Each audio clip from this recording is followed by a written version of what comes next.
मैं डॉक्टर करमवीर सिंह, सह आचार्य राजनीति विज्ञान विभाग, बाबू शोभाराम राजकीय कला महाविद्यालय अलवर। प्यारे बच्चों, आज हम इस ऑनलाइन कक्षा में जो हमारा टॉपिक चल रहा है, अमेरिका का राष्ट्रपति, द यूएस प्रेसिडेंट, इसको आगे बढ़ाते हुए आज हम राष्ट्रपति के कार्य एवं शक्तियाँ, functions and power of the American president, इसके बारे में चर्चा करेंगे। तो प्यारे बच्चे, मैंने आपको कल भी बताया था कि अमेरिका का जो राष्ट्रपति है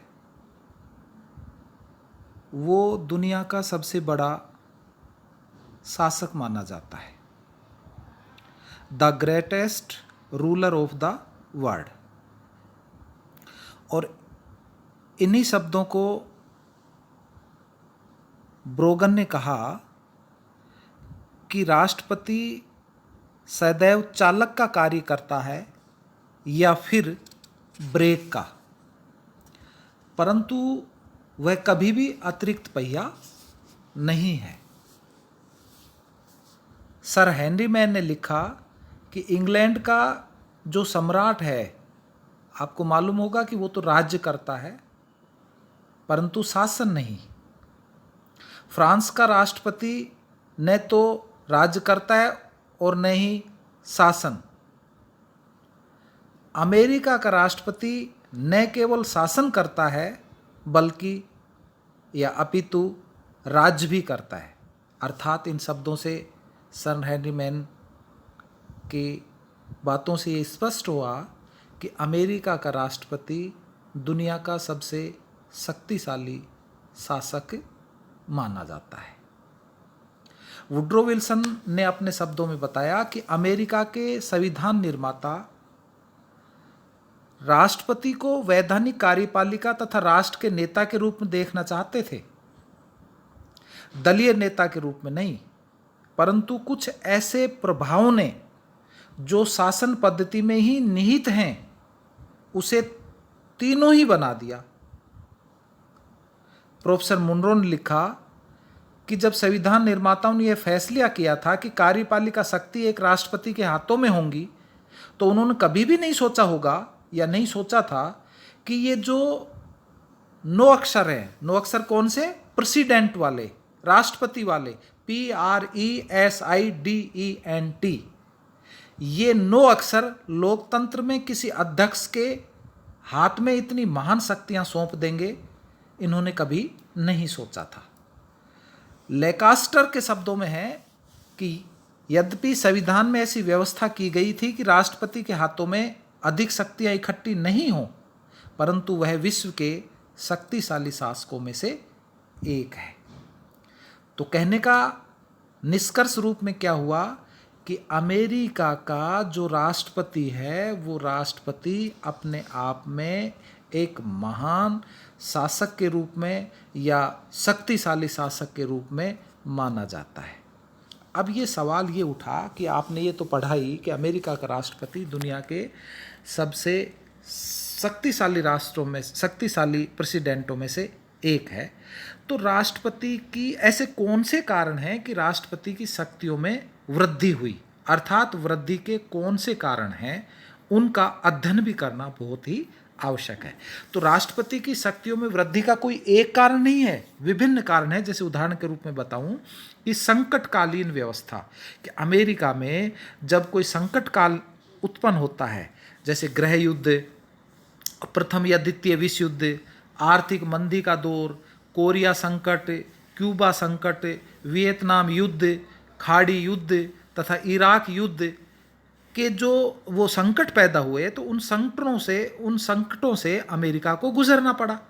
तो इन संकटों पर विजय प्राप्त करने के लिए विभिन्न राष्ट्रपति, यानी कि उस समय के जो राष्ट्रपति थे, उन राष्ट्रपतियों ने बहुत अधिक शक्तियों का प्रयोग किया और कांग्रेस में भी उनका विरोध नहीं हुआ। तो ऐसी संकटकाल परिस्थितियों में अमेरिका के राष्ट्रपतियों ने अपने कार्यकाल में उन शक्तियों का प्रयोग किया या उनको एक प्रकार से आसानी से उनका हल किया। तो इस कारण एक प्रकार से अमेरिका के राष्ट्रपति की शक्तियों में वृद्धि हुई।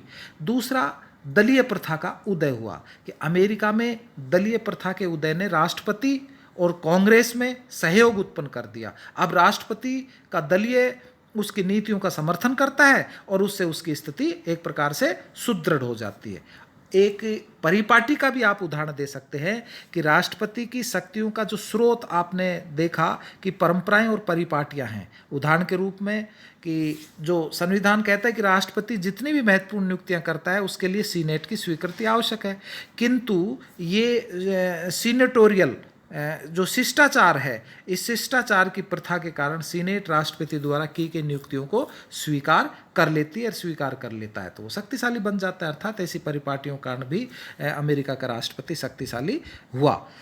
एक ये भी कारण कह सकते हो, राष्ट्रपति का जो प्रत्यक्ष चुनाव होता है, उस प्रत्यक्ष चुनाव के कारण भी राष्ट्रपति का चुनाव व्यवहार में प्रत्यक्ष हो गया, इसलिए राष्ट्रपति की प्रतिष्ठा बहुत बढ़ गई। राष्ट्रपति जनता से सीधी अपील करके जनमत तैयार कर लेता है। अब कांग्रेस राष्ट्रपति के पक्ष में शक्तिशाली जनमत देखती है तो वह भी उसकी बात को मान लेती है। तो राष्ट्रपति का प्रत्यक्ष चुनाव के कारण भी राष्ट्रपति शक्तियों में वृद्धि हुई है।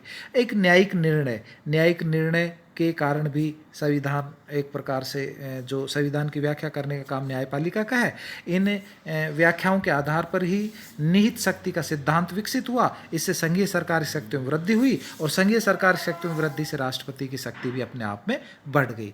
कांग्रेस के अधिवेशन के साथ पर यह है कि कांग्रेस ने कानूनों द्वारा भी राष्ट्रपति की शक्तियों में वृद्धि की। जैसे उदाहरण के रूप में कांग्रेस ने 1933, 1941, 1953 में अनेक अधिनियम पारित करके राष्ट्रपति को बहुत ही शक्तियां दे दी। इस प्रकार प्रदत्त व्यवस्था प्रथा के द्वारा राष्ट्रपति की शक्तियां बढ़ गई। तो ये ऐसी कारण थे कि वहाँ अमेरिका में राष्ट्रपति की शक्तियों की वृद्धि हुई।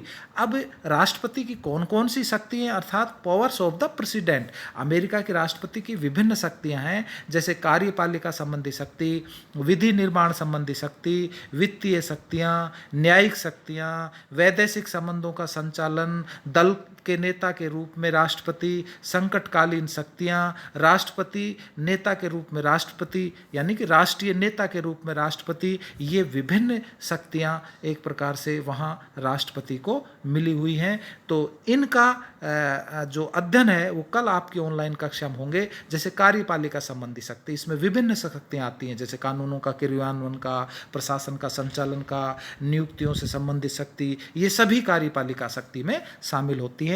इनका अध्ययन अपन कल करेंगे राष्ट्रपति की शक्तियों का। आज इतना ही, धन्यवाद।